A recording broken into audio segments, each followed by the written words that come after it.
The gift of the dark night of the soul. That's what our day 2 of 12 Days of Giving theme is about today. Yesterday we talked about the paradox of this time, how we're living in a time of such cheer and joy with the Christmas holiday and Hanukkah and all the different holidays of light, while at the same time we're embarking upon the darkest night of the year. So tomorrow, depending on your time zone, we are falling into winter solstice in the northern hemisphere, which means it's the darkest day of the year. And this is a perfect portal and time to connect with your shadow aspect, to do healing work on your shadow aspect. And dark nights of the soul are such gifts. They're such gifts. You know, a lot of times people try to avoid them. But today I want to talk about a different perspective and how you can actually appreciate them and how they are portals to your next level becoming. And everything in life is the attitude through which we go through it. So if you think of, oh my gosh, I want to avoid the dark night of the soul at all cost, you may not grow, or you may not grow as quickly. But if you dive deep into those muddy waters of your soul, you may find some really beautiful treasures and learn really beautiful things about yourself. I always love using the metaphor of the lotus, the lotus flower. And our crown chakra is like the lotus flower. It has 1,000 petals. And in order to bloom, the lotus and any seed must go through the darkness of the soil, right? When a seed is planted into the soil, it goes through the darkness and the mud. The same is true for the lotus. It lives in swampy waters. And there's a saying, no mud, no lotus. If you don't go through the mud, aka the dark night of the soul, your lotus will not bloom. Because in order to embody all of you, you must incarnate your soul more fully into your body. And that means excavating any parts of your shadow. The more you excavate your shadow, the more your light can fill your body. And so this is why the dark night of the soul is a gift. And we can think of the dark night of the soul as any time that you are going through a challenge, anytime you might be feeling stagnation, anytime that you might be feeling like you're hitting a bottom, is also a time where you might be dealt a challenging situation in life that you think like, oh my gosh, this is so horrible. I don't want to go through this. No. Wake me up when I'm done kind of energy. When you walk through that situation and you handle it in a beautiful way, and you navigate it, and you stand in the fires of it and make it through the other side, guess what? You are wiser. This is why the portal of the dark night of the soul is so powerful, because you come out more resilient, more wise, you better know yourself, and having faced the shadow, the darkness, the challenge, that bottom, you bring light into it. And then it's no longer something that haunts you, but rather something that gives you energy because you're not scared of it. Anything we avoid, reject, fear has power over us. And the moment you face something, it no longer has power over you. If anything, you can use it in your toolkit. Whatever you have overcome, you can help others to overcome. This is why every single person can have their own coaching and consulting business. We all can have a service-based business where we literally share what we're good at, what we've overcome. And so the dark nights of the soul can also sometimes come when we least expect it, and especially before we go through a big expansion. And I like to say that when you stay at the leading edge of your dark nights of the soul, which means you consciously choose to go in and do healing work proactively, you might find that you continue to expand without having to like do these dips and then go back up and dip down again. Whereas if you continue your healing work, you continue on your upward trajectory. And when you go through your dark night of the soul, you really build resilience. You build strength, you build character, and most of all, you build compassion. Because anything that you've suffered through is meant to help you to understand the human experience more and have more compassion for other people who may be going through the same thing, or just humanity in general. Because remember, everyone is going through their challenges, just like everyone has their triumphs. So when you're in a dark night of the soul, it humbles you. It really is humbling.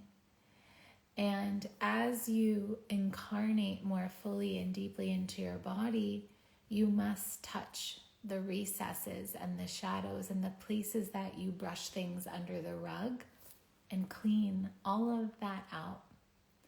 Because all of that distorts your frequency. It distorts your energy field. And the more you do your cleaning, your spring cleaning, your winter cleaning proactively, the less it has power over you. The less things need to go to a place of dismantling and breaking down in order for you to get the message. Because sometimes people will only face the dark night of the soul when it's pounding on their door and causing a lot of pain.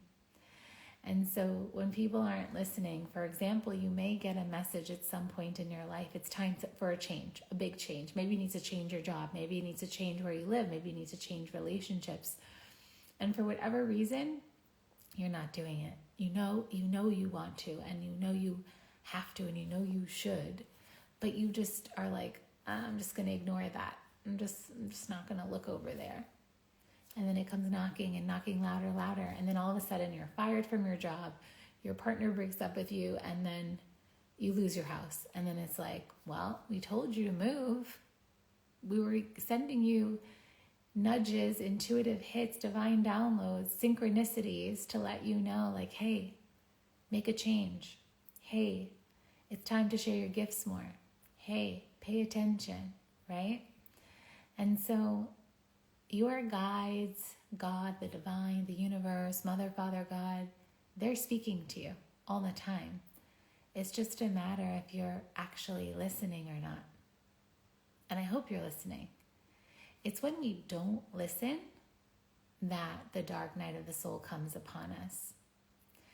And life is a natural flow of ebbs and peaks. And we know this from nature, right? Just like there's winter and there's the hibernation time, that's the time of death. That's the time that's parallel to the dark night of the soul, is this time right now that we're in. And that's why I talked about the paradox yesterday. So if you didn't watch day one of the lives, I recommend you go and catch up on that. And in there I shared some really beautiful insights of how to manage both like the joys of this holiday season as well as some emotions, challenging emotions you might face, or upsets or disappointments, etc. And so the dark night of the soul is when you feel like you are at one of your death points in your life cycle. And trust me, there's many of them. You don't just have like one dark night of the soul and then it's like, oh, I'm done for life. No, you'll continue to have them. But how challenging and how much suffering they cause, that will depend on you, your perception, and how prepared you are. And like I said, how proactive you are about looking at all of your shadows, all of your crap, all of your stuff. Everyone has stuff. Everyone has shadows, wounds, traumas, triggers to heal. And it's just a matter if you're ready and you feel ready to do that work and continue to do that work. And so I do invite you. I also wanted to share this live today because I know that people will watch it now and then the replay will be available. So if you're not live and you're just watching the replay, You can leave any comments, questions. You can also direct message me. I had someone yesterday message me in my inbox after sharing the live, and it was really beautiful to hear that it was exactly what she needed to hear. So, of course, you're always welcome to send me a message. And I wanted to share this live today because I invite you to look up. You can literally Google the time of winter solstice and see what the time is in your area. So for me, it's at 10:21 a.m. So I'm going to choose to be in ritual during that time. And I'm going to do my housekeeping with myself energetically. And one ritual I love for that is so simple. It's such a simple shamanic ritual where you get a piece of paper and you write down everything you want to let go of, release, transmute, heal, clear from your life. And then you use a match to light it on fire and poof. It helps you to clear away some of the baggage, some of the pain, some of the distortions. So it's not weighing on your energy field and distorting your field. And then I invite you, which I recommend you do several times a year, especially during the changes of season, right? Because the solstice and the equinox represents the change in season. You do an inventory on everything you're desiring to create in your life, and you reaffirm your goals. You see, okay, what has manifested and what do I want to reaffirm? You could also do this monthly during the moon cycle. But I know that during the solstices and the equinox, it's extra powerful because these are auspicious days of the year. So they're really beautiful days to do your healing work. And then I invite you to sit in meditation and listen. And I also invite you to light a candle as you're in meditation and really feel the light within you illuminating even more. Because like we said, when you bring light to the shadows don't exist anymore. And we know that in life, in the world, when you turn more lights on, there's less shadow. And so we want to turn up the volume of your light. And you can light candles. And this is where, again, we connect back into the holiday season time. We decorate trees, we light up the house, like all these lights. We're turning the lights on during the darkest time of the year. And so I invite you to stay proactive. If you look at my stories, I have a winter solstice session special that's just for these next 24 hours through today, the day before winter solstice, and on winter solstice. And I invite you to take advantage of that, because if you're wanting support, because sometimes we can't see our blind spots. We can't see the hidden places that we reject and we don't want to look. Sometimes it's harder. But when we have that loving support, it makes it easier, especially when we're guided. And I have found that some of the deepest work, even deeper work, happens when we have a witness, a sacred witness, someone guiding us and someone just holding space for us. And so I invite you to connect with me. I invite you to enjoy your dark nights of the soul. Remember, you're gaining wisdom, you're gaining clarity, insight, intuition, and even more power when you get to the other side of it. And so I thank you so much for doing your work. I thank you for being here today. If this live series is resonating with you, every day we're going to have a different theme. It's 12 days to carry us out through the end of the year. You can add me to your favorites so you get notified anytime that I go live or I post. And I'm looking forward to seeing you here tomorrow too. Big kiss to you, and bye for now.